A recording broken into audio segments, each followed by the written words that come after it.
Hi friends, welcome back to my channel. இன்னைக்கு நம்ம பார்க்க போகிற வீடியோ என்னன்னு பார்த்தீங்கன்னா, பிள்ளைகள் நன்றாக படிக்க திலகம்.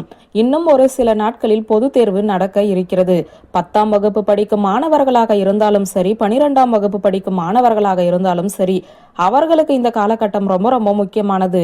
இது நாள் வரை அவர்கள் படிக்கவில்லை என்றாலும் கொஞ்சம் கூடுதல் கவனம் எடுத்து இன்றிலிருந்து படிக்க துவங்கினாலும் அவர்களுடைய வாழ்க்கை சரியான பாதையில் செல்லும். தங்களுடைய பிள்ளைகள் நன்றாக படிக்க வேண்டும் என்ற கவலை இன்று ஒவ்வொரு பெற்றோர்களுடைய மனதிலுமே இருக்கிறது.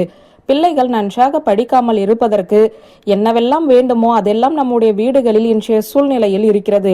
இந்த காலகட்டத்தில் பிள்ளைகளை தேர்வில் தேர்ச்சி பெற வைக்க, பிள்ளைகளுடைய கவனம் சிதறாமல் இருக்க, அவர்களுக்கு நல்ல மதிப்பெண் பெற என்ன பரிகாரம் செய்யலாம்? பயனுள்ள சில பரிகாரங்களை தான் இந்த வீடியோவில் நாம் பார்க்க போகிறோம். உங்களுடைய குழந்தை ஆண் குழந்தையாக இருந்தாலும் பெண் குழந்தையாக இருந்தாலும் சரி, தினமும் அவர்கள் குளித்து முடித்தவுடன் 2 புருவங்களுக்கு மத்தியில் இருக்கும் இடத்தில் சந்தன பொட்டு வைத்து விடுங்கள். சாதாரண சந்தனமாக இருக்கக்கூடாது. சுத்தமான சந்தனத்தில் கொஞ்சம் பன்னீர் அல்லது தண்ணீர் விட்டு குழைத்து குல தெய்வத்தை நினைத்து அந்த சந்தனத்தை பிள்ளைகளுடைய நெற்றியில் இட்டு விட்டாலே போதும். உங்களுடைய பிள்ளைகள் படிப்பில் நல்ல ஆர்வத்தோடு இருப்பார்கள். நிறைய படிக்க வேண்டும், நிறைய மதிப்பெண் எடுக்க வேண்டும் என்ற ஆர்வம் அவர்களுக்கு வந்துவிடும். நினைவில் வைத்துக் கொள்ளுங்கள், 2 புருவங்களுக்கு மத்தியில் அந்த சந்தனம் இடப்பட வேண்டும். காலை மாலை இருவேளையும் இந்த சந்தனத்தை படிக்கும் பிள்ளைகளுக்கு வைக்கலாம். 10ஆம் வகுப்பு 12ஆம் வகுப்பு படிக்கும் பிள்ளைகளுக்கு மட்டும்தான் இதை வைக்க வேண்டும் என்ற அவசியம் கிடையாது.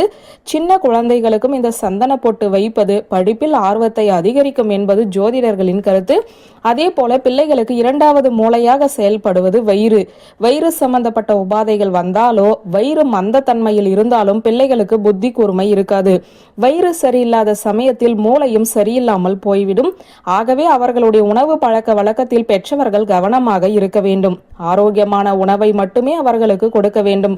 மலச்சிக்கல் உள்ள பிள்ளைகள், வயிறு உபாதைகள் உள்ள பிள்ளைகளால் படிப்பில் முழு கவனத்தை செலுத்த முடியாது. இது 2வது விஷயம். 3வது விஷயம், பிள்ளைகள் தவறான பாதைக்கு செல்லக்கூடாது. அவர்களுக்கு மனக்குழப்பம் எதுவும் ஏற்படக்கூடாது என்றால் அவர்களை சுற்றி இருக்கும் அதிர்வலைகள் எப்போதுமே பாசிட்டிவாக இருக்க வேண்டும். வீட்டில் இருக்கும் அம்மா அப்பா மொபைல் போன் பார்த்தால் பிள்ளைகளுமே மொபைல் போன் பார்க்கத்தான் செய்யும். வீட்டில் இருக்கும் அம்மா அப்பா அதிக நேரம் டிவி பார்த்தால் பிள்ளைகளும் டிவி பார்க்கத்தான் செய்வார்கள். ஆகவே அவர்களை சுற்றி இருக்கக்கூடிய விஷயங்கள் எப்படி இருக்கிறது என்பதை கவனித்துக் கொள்ளுங்கள். பிள்ளைகள் படிப்புக்கு சுற்றுச்சூழலும் ஒரு காரணம்தான். சிறிது நேரம் அவர்களை நிலா வெளிச்சத்தில் அமர வைத்து படிக்க வைப்பது, வெட்ட வெளியான இடங்களில் அமர வைத்து படிக்க வைப்பது, இது போல இதமான சூழலை அவர்களுக்கு ஏற்படுத்தி கொடுக்கலாம்.